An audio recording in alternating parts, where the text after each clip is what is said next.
Hello everyone and welcome to a new video of TOI Auto. My name is Akash Paul and this here is the latest offering from Honda, the SP160.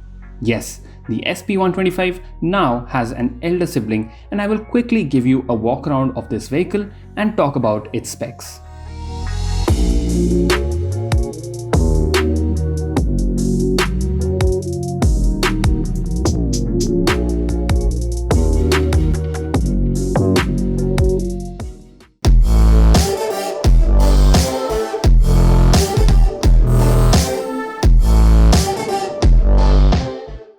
Starting off with the design, it does not look too dissimilar to the SP125. This is a smart looking motorcycle and Honda wants to strike a balance between good looks and practicality.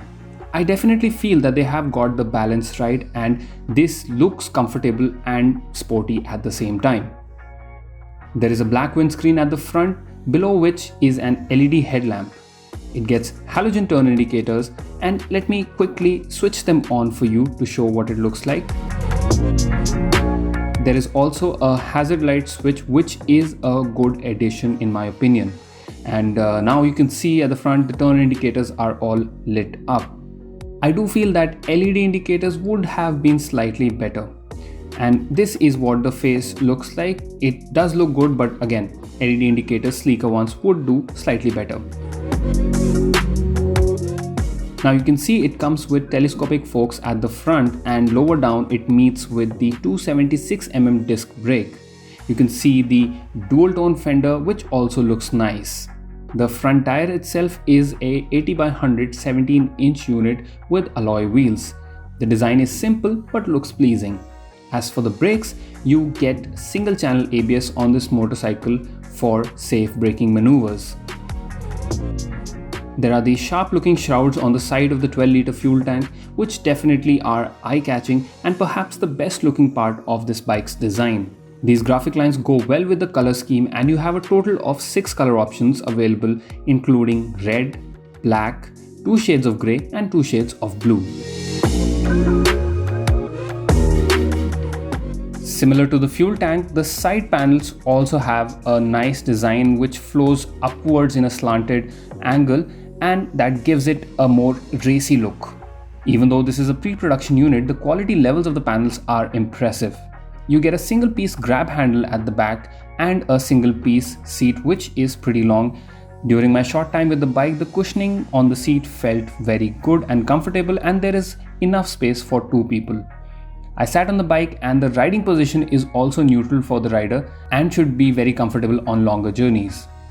Below the engine you can see a plastic cowl that has been added to enhance the sporty appeal. The ground clearance itself stands at 177mm which is even more than the SP125 and you can also see the tailpipe extending here and it has a metallic panel on top which shines bright and adds to the looks of the bike. Even these twin support bars for the rear foot peg have a nice design. Over at the back is a 130 section tire which should provide plenty of grip and you can also see a 220mm disc brake right here. There is also a variant which gets 130mm drum brake and will cost less than the dual disc version. You even get a monoshock suspension which you can see is right here and then this is what the tail section of the bike looks like. Just like the front, you get the same halogen turn indicators at the back, but the tail lamp design is rather unique and looks like an M. What do you think of this design? Do let me know in the comments below. Over on the other side, you can see while the design is mostly the same, you do get a sari guard and right here is the 5-speed shifter which has been mated to the engine.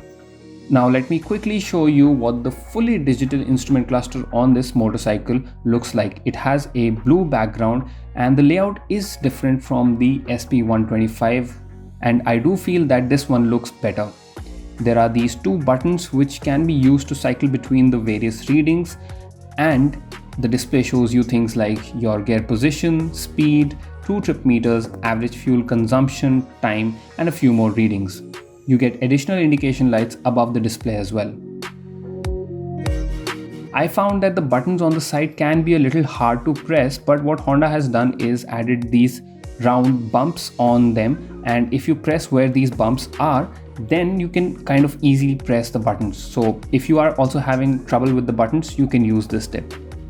Now on the right side of the handlebar, you can see the engine kill switch has a toggle and power start button.